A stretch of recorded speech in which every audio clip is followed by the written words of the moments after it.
My perspective is from orthopedic surgery, and being a surgeon, there's pain, right? I mean, if you're having surgery to fix a meniscus or have a knee replacement or hip replacement, there's going to be pain associated with that.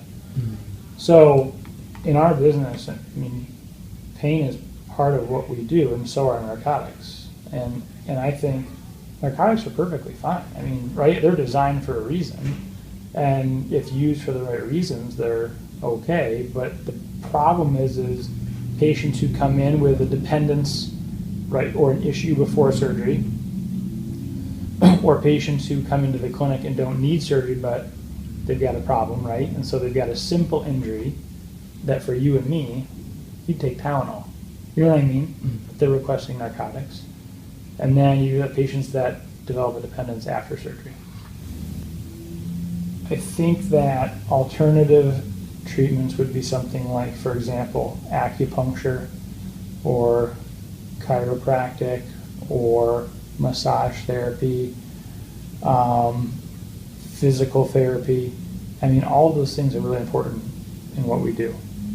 There may not be a lot of great data on them, you know what I'm saying?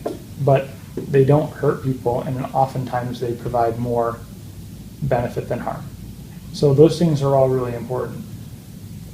What we try to do is set the expectation straight from the beginning in terms of how much should this injury hurt you, how much should this surgery hurt you, because I think a lot of it is expectations, right? If you're having a surgery and you don't know what to expect, you don't know if it's normal to have that much pain or not. So, I mean, I think at Summit we really try to tell them ahead of time what to expect. And then I think the other thing that we use a lot to minimize narcotic use is good anesthesiologists. So we use a lot of what we call nerve blocks of the leg or the arm before surgery, so that the patient needs less anesthesia because that extremity is numb for surgery. But we also put in long-acting numbing medicine in the knee or the shoulder or the hip, for example, to get them through those first couple hours or days that are the worst. Say that hopefully now with more awareness, that as providers, we would recognize those signs and symptoms or those problems sooner than later, whereas maybe before they just weren't addressed, and it became a problem. And now I would hope that we would identify that person and maybe get them to the pain clinic sooner than later before it gets to that point.